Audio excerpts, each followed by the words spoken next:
first time someone called Yuki Tsumura crazy in front of me, I didn't say anything. That's the detail I keep returning to. Not the word itself, but my silence. Because I think if I'd understood what that silence cost, if I'd understood what I was choosing every single time I let the word pass without pushing back, the last 5 years of my life would have been completely different. And she wouldn't have had to carry what she carried alone. But I didn't understand. Not then. And by the time I did, I'd already lost her twice and gotten her back by a margin so thin, it makes me nauseous to think about. Let me tell you about the pattern, because it is a pattern. I see that now. And once you see it, you can't unsee it. And you'll start noticing it in your own life, and I'm sorry about that in advance. The pattern is the word crazy. I'm Kenji Arakawa. I'm 26. I work as a structural draftsman for a mid-sized architecture firm in Osaka. I've had 3 serious relationships in my adult life: Mio, Rika, and Sayaka, and one person who existed somewhere outside the category of relationship because I was too stupid to recognize what she was offering. That person was Yuki. Yuki transferred into my high school in second year. She was small, sharp-featured, with short, uneven hair she clearly cut herself, and a habit of staring at people with an intensity that made them uncomfortable. She didn't smile to put people at ease. She didn't modulate her voice to match the social temperature of the room. She said exactly what she was thinking with no buffer, no packaging, and no regard for whether the other person was ready to hear it. The first week she was there, she told our homeroom teacher that his explanation of a poem was wrong, not rude about it, just direct, and provided a reading that was, by any objective measure, better. He laughed it off. The class laughed with him, and someone behind me whispered, "She's kind of crazy, right?" There it was, the first time. I didn't know Yuki well then. She was just the new girl who didn't perform normalcy the way the rest of us did. But I noticed her, not because I was interested, because she unnerved me. She looked at the world without the filter that the rest of us spent all our energy maintaining, and being around her felt like standing next to someone who'd removed a wall you didn't realize was load-bearing. She spoke to me for the first time on a Tuesday in October. I was sitting in the courtyard eating lunch alone because my friends had club activities.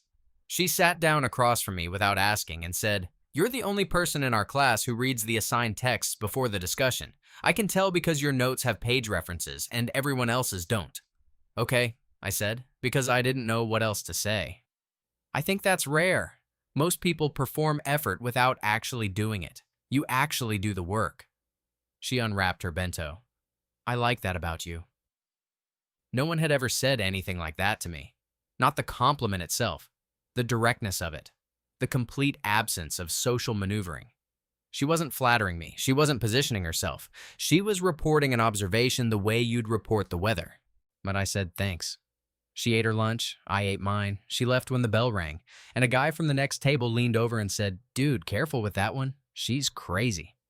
Second time, let me tell you about Mio. My first real girlfriend, a year later, third year of high school. Mio was everything the social ecosystem approved of. Pretty, agreeable. She laughed at jokes that weren't funny because she understood that laughter was a social adhesive, not a response to humor. She knew when to text, how often to text, what to post, what not to post. She was a masterwork of performed normalcy. We dated for 7 months. During that time, she canceled plans without explanation roughly once a week. I'd find out later from friends, always from friends, that she'd been at a gathering I wasn't invited to. When I brought it up, she'd tilt her head and say, "Oh, Kenji, don't be so sensitive. It wasn't a big deal." Sensitive. That was her word. Whenever I noticed something that didn't add up, I was sensitive. Whenever I asked a direct question, I was overthinking. She trained me over those 7 months to distrust my own observations, and she did it so gently, so sweetly, that I thanked her for it. During that same 7 months, Yuki was in 3 of my classes. She never mentioned Mio. She never commented on my relationship. But twice, exactly twice, she said something that I only understood much later. The first time was after I'd been canceled on for the 3rd week in a row. I was sitting in the library looking at my phone, and Yuki sat down across from me and said, "You have the expression of someone who keeps checking a door they already know is locked." I looked up. "What?" "Nothing, just observing." She went back to her book. The second time was the week before Mio broke up with me. Yuki found me in the hallway after class and said, without preamble, If someone makes you feel like your instincts are the problem, your instincts aren't the problem. I stared at her. Are you talking about Mio? I'm talking about anyone. But if it fits someone specific, that's worth thinking about. I told my friend Daisuke about both conversations. He laughed and said, "That's just Yuki being Yuki. She's always saying weird, intense stuff. Don't let the crazy girl get in your head." Third time, Mio broke up with me via text. She said we'd grown apart. I later learned she'd been seeing someone from another school for the last 2 months of our relationship. When I told Daisuke, he said, "That sucks, man, but at least you know now." He didn't say Mio was crazy. He didn't say her behavior was unacceptable. She had managed the breakup within the expected social parameters: polite, clean, no public mess, and that was enough. Yuki, who said uncomfortable truths to people's faces and cut her own hair and stared too hard and didn't laugh at unfunny jokes, was crazy. Mio, who lied to my face for 2 months and trained me to doubt my own perception, was normal. I'm going to move forward now. But I need you to hold that frame, because it's the lens through which the next 5 years happened.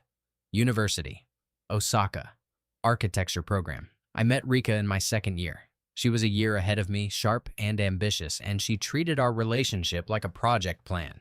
Clear milestones, defined expectations, structured time. But I thought it was mature.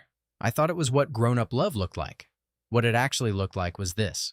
Rika decided when we saw each other, where we ate, which friends we spent time with, and what my priorities should be. If I deviated, if I stayed late at studio working on a project she hadn't scheduled, if I saw a friend she hadn't approved of, if I expressed frustration with something she'd planned, I was being difficult. Being difficult. That was Rika's version of being sensitive. A different word, same function. It meant stop noticing things. Stop trusting your own experience. The plan is the plan. Stay in your lane. Yuki was at the same university. Different department, literature. I saw her occasionally on campus. She'd cut her hair even shorter. She'd started wearing a pin on her bag that said, "I am not an acquired taste. I am broccoli." She was, as far as I could tell, alone most of the time. Not unhappy, just alone. She ate lunch on a bench near the East Library and read books with cracked spines and sometimes looked up at the sky with an expression that was impossible to categorize. We talked maybe once a month, brief, direct conversations. She never asked about Rika. She never asked about my love life at all. She asked about my work, my actual work, the drafting, the design principles, the specific projects I was excited about. She remembered details from previous conversations. She once referenced a design challenge I'd mentioned 3 months earlier and asked how I'd resolved it. No one else in my life did that. Not Rika, not my friends, not my family. Yuki remembered because she listened, and she listened because she was genuinely interested. And being genuinely interested in a person's actual inner life was apparently so unusual that people called it crazy.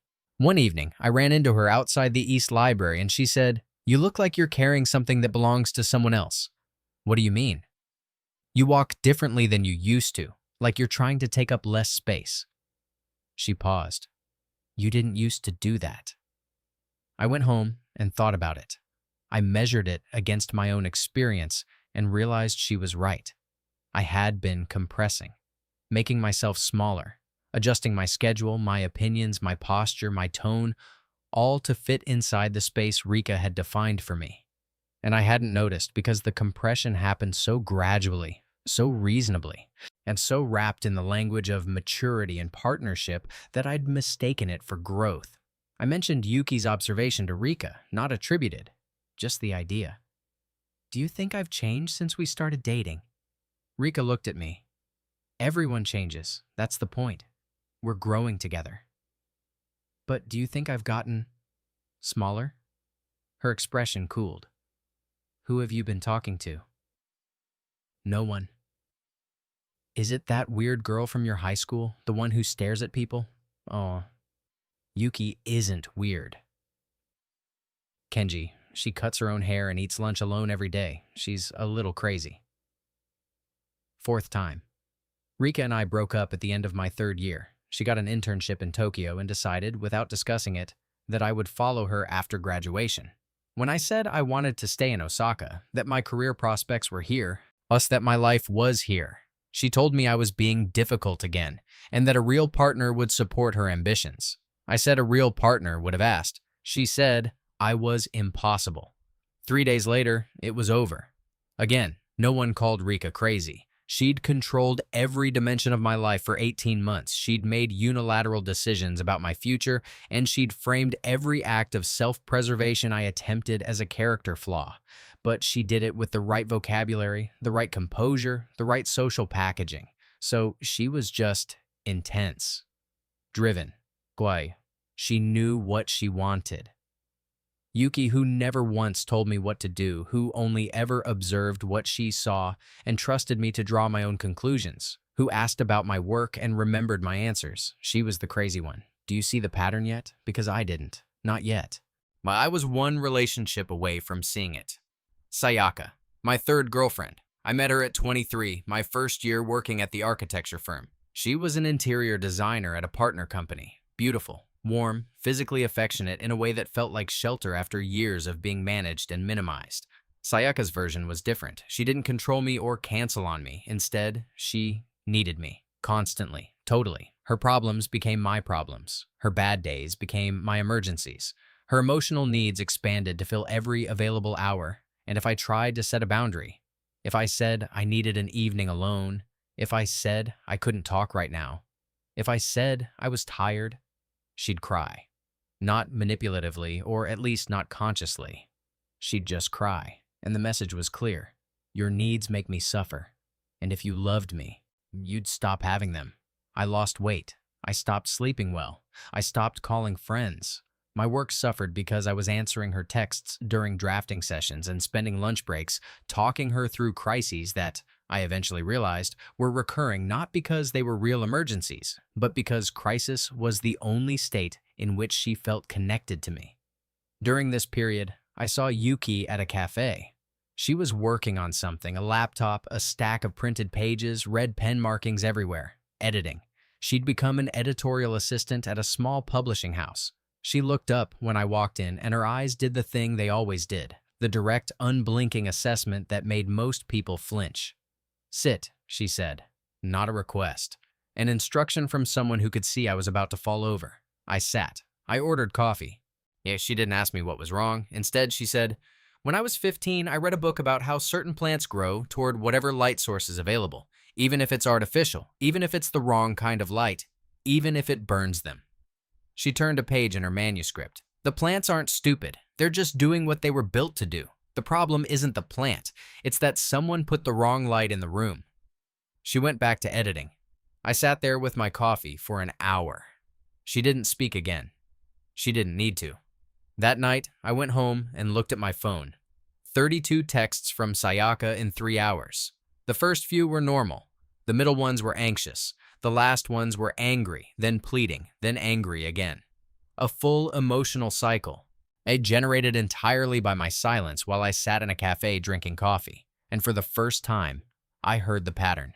Mio had taught me that noticing things was sensitive. Rika had taught me that having my own needs was difficult. Sayaka had taught me that existing independently for 3 hours was abandonment. And across all 3 relationships, in the background, at the margins, never forcing herself into the frame, Yuki had been saying the same thing over and over in different words. You're not the problem. Your instincts aren't wrong. You're not crazy. They are. But she was the one everyone called crazy. I broke up with Sayaka. It was awful. She cried for 3 days and told mutual friends I'd abandon her without warning. From the outside, the narrative assembled itself with perfect practiced efficiency. Kenji was cold. Kenji was avoidant. Kenji couldn't handle emotional intimacy. Because Sayaka cried, and crying is the social signal for victimhood, and the person who doesn't cry must be the one who caused the pain. No one asked what my 3 hours of silence had cost me. No one asked about the 32 texts. No one asked why I'd lost weight. The pattern held. The person who performed emotion correctly was protected, and the person who didn't was the problem. I called Yuki that weekend. First time I'd ever called her. She picked up on the second ring. Kenji, I need to tell you something. Okay. You've been saying the same thing to me for 8 years. In different words, in different places, but the same thing. And I didn't hear it because everyone around me was so loud about how crazy you were that I couldn't hear how sane you actually are. She was quiet for a long time. Then she said, I wasn't saying it for you to hear. I was saying it because it was true. Whether you heard it was your business. Can I buy you dinner? You can buy me ramen. I don't like dinner. I laughed. For the first time in months, I actually laughed. Ramen became Saturday ramen. Saturday ramen became walking home together after. Walking home became long conversations on a bench outside her apartment building, where she talked about the manuscripts she edited and the authors she championed and the small, fierce publishing house she was helping build from the inside. She talked about words the way I talked about structures, with the reverence of someone who understood that the right ones, placed correctly, could hold enormous weight. I asked her, on that bench, on a cold November evening, Well, why did you keep talking to me all those years, even when I was with someone else, even when I didn't listen? She pulled her jacket tighter. She looked at the street. Because you read the assigned text before the discussion. Because your notes had page references. Because you were the kind of person who actually does the work. And I thought... She stopped. I thought if you did the work in every other area of your life, you'd eventually do the work here too. It just took you longer. 8 years. I'm patient. People say that's crazy. She looked at me directly. The full, unfiltered, load-bearing stare.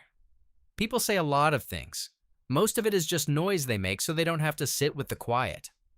I kissed her on that bench. She tasted like miso broth, and she kissed me back with the precise, total commitment of someone who had decided a long time ago and had simply been waiting for the rest of the equation to resolve. That was a year ago. We've been together for 11 months now. It is not what I expected.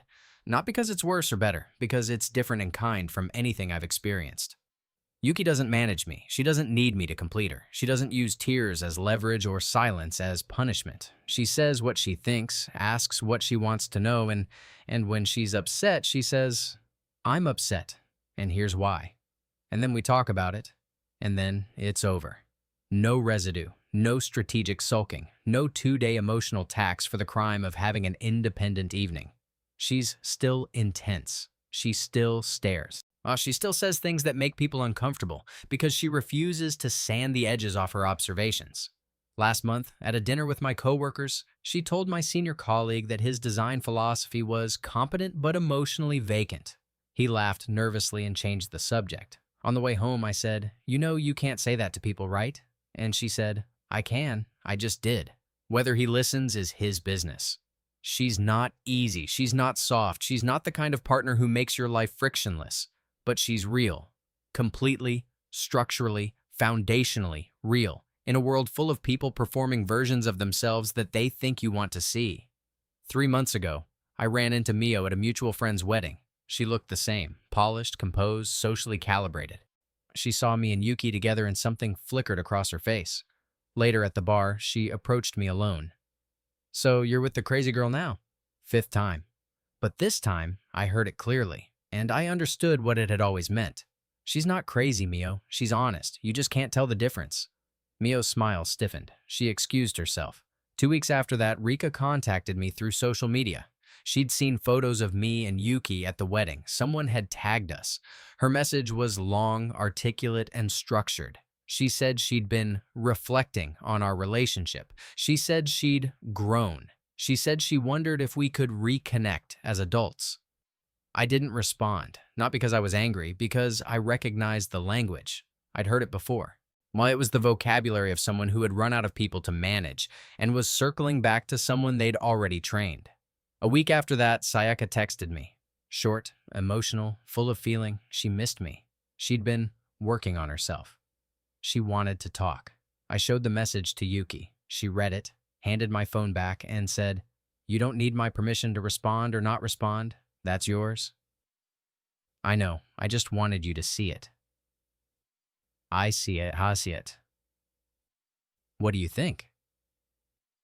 I think people who miss you when you're finally happy aren't missing you. They're missing the version of you that made their life easier. I put the phone down. I didn't reply.